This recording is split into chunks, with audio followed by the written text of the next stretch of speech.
Good morning. For those of you that don't know me, my name is Sabrina and I am chronicling my garden this year. It's my second year. I am in zone 7B in North Carolina, and I was realizing that the last few times I did a tour of my garden, I would show you something and I'd say like, oh, I have no idea what type of pepper that is, or tomato or whatever. And because I wasn't really labeling very well. And so I thought I might do a video just to show you what varieties I'm actually growing. That Belle is my dog telling me she wants to go outside. So first off, I have this, it's like a photo box, and my daughter got me that for Christmas.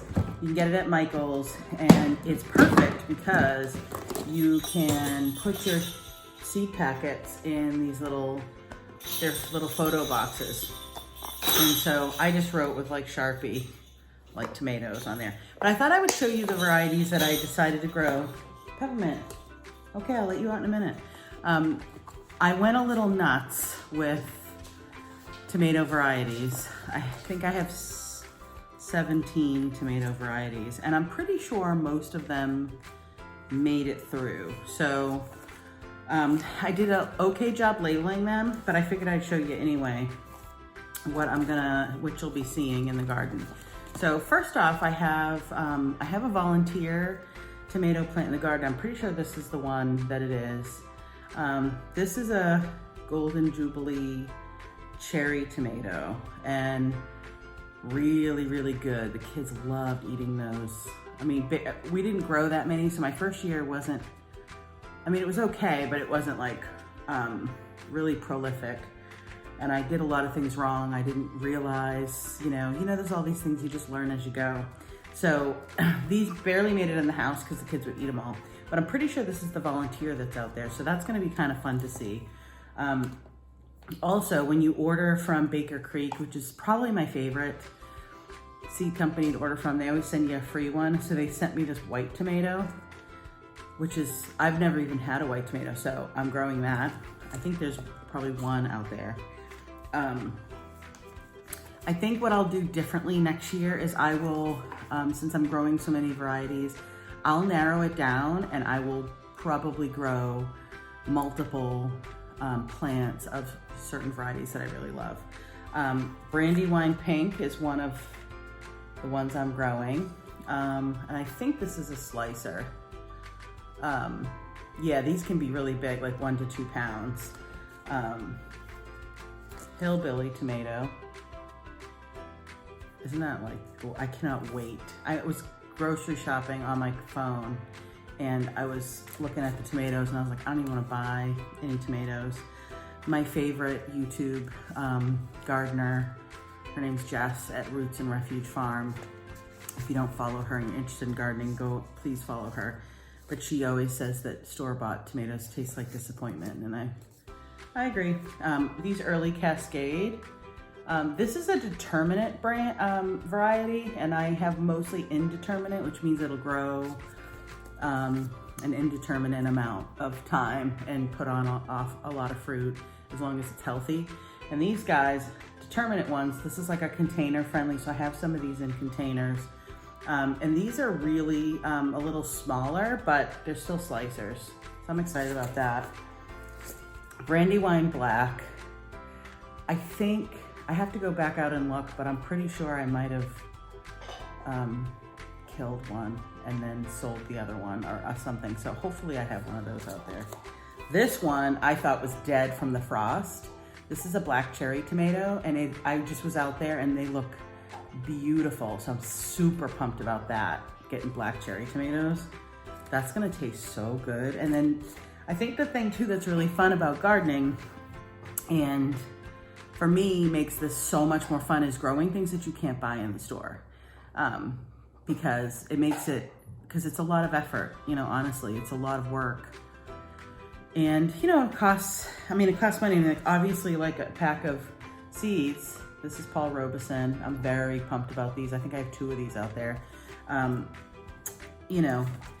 These seeds are like $3 a pack, right? So and I still have seeds in here. I didn't use them all, so I can use them next year. But it's a lot of work and time and effort and, you know, aggravation to grow your own food, but it's totally worth it. But if you grow things like that you can't buy in the store, it makes it much more fun. So I picked these two, Crimson Sprinter. These are also a determinant and container friendly. So I wanted to try a couple since I was using grow bags that are container friendly. So this guy is in a container. I think I have 2 of these. These are gonna be, they're considered slicers, but 5 to 7 ounce. And you can allow them to ripen on the vine. Super pumped about that. Chocolate striped. These are MI Gardener, so there's 3 seed companies I use the most, and I'll pop their link for them in the comments if you guys are in the thing there if you guys want to buy from them. Chocolate stripes, vintage wine. I thought those looked really beautiful, and they're kind of like they almost look like like they cluster on the vine. So I tried to get like a good combination of, you know, yellow tomatoes. Kellogg's Breakfast I'm very excited about. I have never had them. Okay. She really wants to go outside evidently.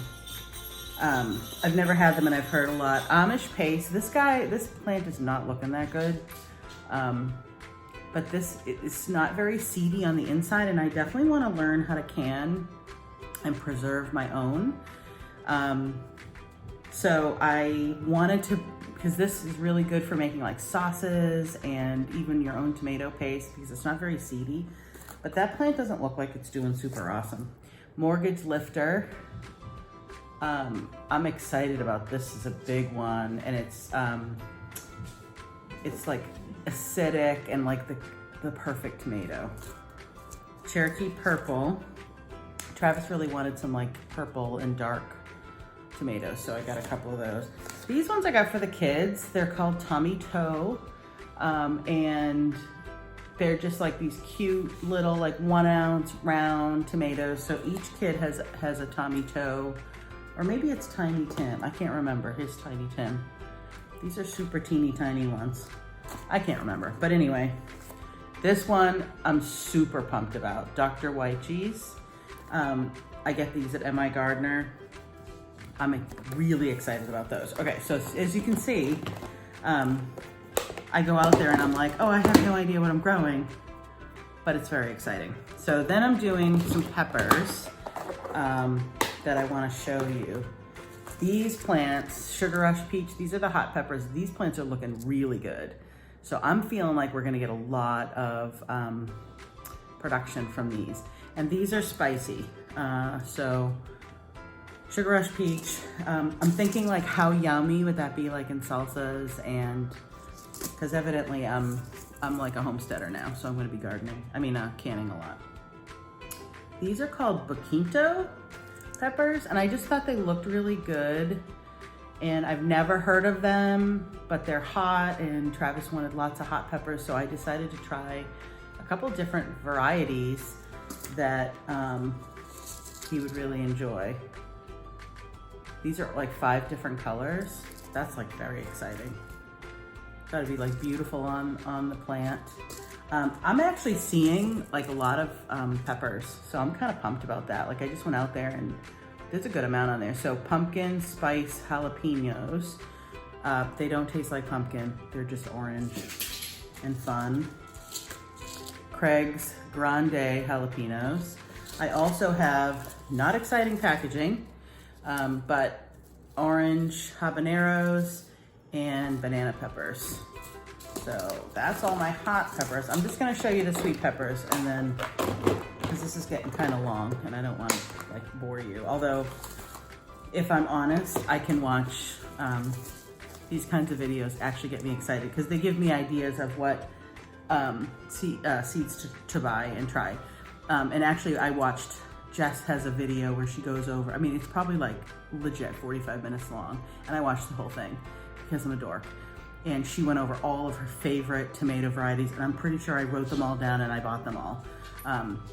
and maybe a couple different ones that I wanted to try. But anyway, this pepper I'm very excited about, and I already have one on a plant out there.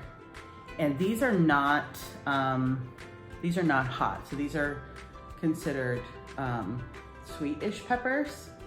So Buena Mulata, I guess you'd call it. Aren't those pretty?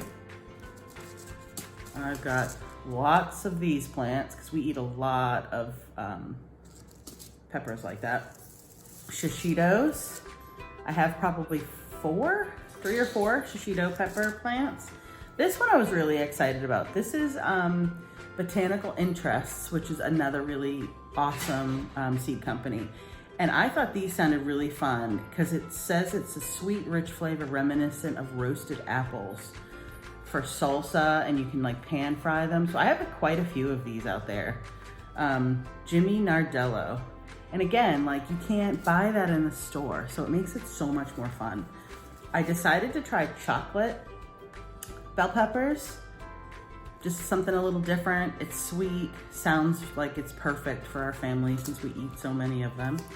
And then just some regular red peppers, bell peppers. And then one of the Jess at Robeson Refuge Farm, I'm gonna talk about her a lot probably. She grows habanadas. And so I went to Botanical Interest and bought the habanadas, and I thought, how fun. So it's kind of that fruity taste, like citrusy taste of a habanero, but it has no heat. So it's a habanada. And she also makes nadapinos, which is like a jalapeno without any heat. But I didn't buy that this year. So I ended up with like a couple spots, and I think on my last video I talked about that. And Baker Creek they sent an email, and they were doing a really cool thing. If you order seeds, you get a free pack of pink Chinese celery. And I knew I wanted to plant this in the fall. It's too hot now. It'll probably bolt if I tried to plant it now. So I really wanted to try this. So I bought a couple of seed packs, because why not? And I got this free for the fall. I'm already thinking about the fall.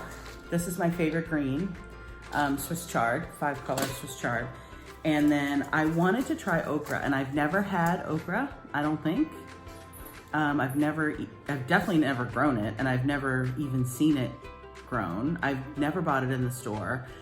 I don't even ever remember eating it, but I bought some. And I wanted the pink okra, but it was sold out. So I did this Jing orange okra, and I planted them like yesterday or the day before. I'm pumped about this because a lot of people talk about how okra is delicious, and you can eat, like if you pick them young, they're real tender and sweet and delicious. So I went ahead and bought this, and I planted them, so you guys will get to see them. And then rutabagas are something that Jess talks about a lot, and kind of a nice like potato substitute in the fall. So I grabbed a pack of these because even though I'm just starting my summer garden, I'm already thinking about fall. And so now I have, I already have a seeds for that. So I'm really pumped about this garden. I went out today and things grew a lot, even just from, yesterday was really warm here. And I think it even might have gotten close to 90. It might've been like 88 degrees or something. And I was gone pretty much most of the day, so I didn't tend to my garden much. Went out this morning and I already see things are growing. So, you know, it scares me a little bit because it's gonna be wild and I'm gonna lose control of it, but it's kind of like, oh man, I'm so excited to lose control over it.